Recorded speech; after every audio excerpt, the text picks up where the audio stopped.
Hello. Good afternoon. My name is Corey Gahagan.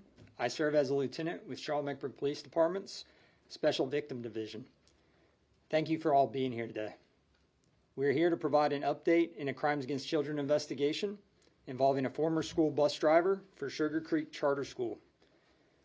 This morning, CMPD detectives arrested LaTwain Darrell Tate in a crimes against children investigation involving multiple juveniles between the ages of 14 to 15. Tate is also known as Sharon or Miss Sharon. Tate is charged with 2 counts of statutory rape, 6 counts of indecent liberties with a minor, and 1 count of statutory sex offense. CMPD's investigation first began on September 16th, while during a call for service, information was provided to officers that initiated a crimes against children investigation. Tate, who was employed as a bus driver for Sugar Creek Charter School, was placed on leave by the school September 17th, pending the investigation. Tate was officially terminated by the school September 29th. Preliminary information indicates that these incidents did not occur on school property or while Tate was operating a school bus. I appreciate the work of the Crimes Against Children Unit for their swift investigation, as well as the courage of these juvenile victims who came forward in this case. This is by no means easy for the victims to relive the terrible crimes committed against them, but their courage led to the arrest of a violent criminal. In many cases, crimes against children are never reported. Fear, shame, or threats of an abuser keep the victim silent, meaning there's always a chance that more victims are suffering in silence. CMPD works closely with Pat's Place Child Advocacy Center, which is a center that offers ongoing therapy for victims of child abuse. Our partnership with Pat's Place provides crucial support to victims and their families during the investigation process and beyond. At this time, detectives have information that indicates there may be other juvenile victims in this case. We urge anyone that may have been impacted to contact Detective King, who's the lead investigator, at 704-336-7495, 704-336-7495.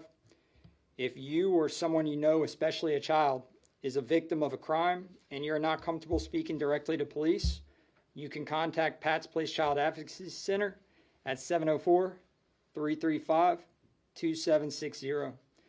Individuals can also leave an anonymous tip through Crime Stoppers at 704-334-1600, 704-334-1600, or through the P3 mobile app or at charlottecrimestoppers.com.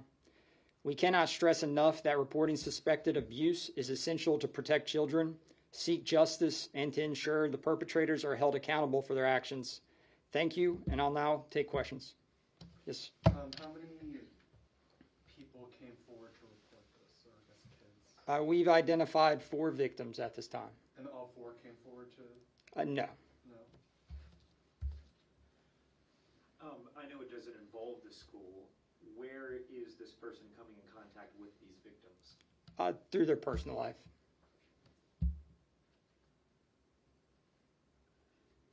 What should parents know?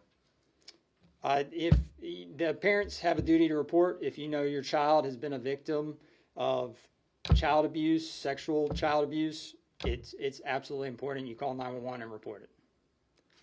Do you know where the alleged crimes were happening?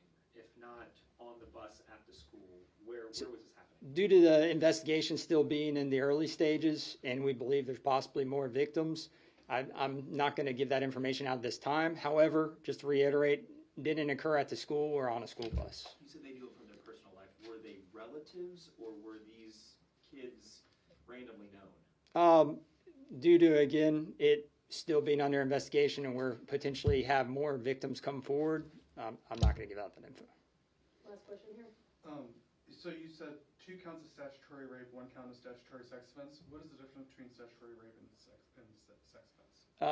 Statutory rape would be penis in a vagina. Okay, and sex offense would be It could anything other, yes. Okay.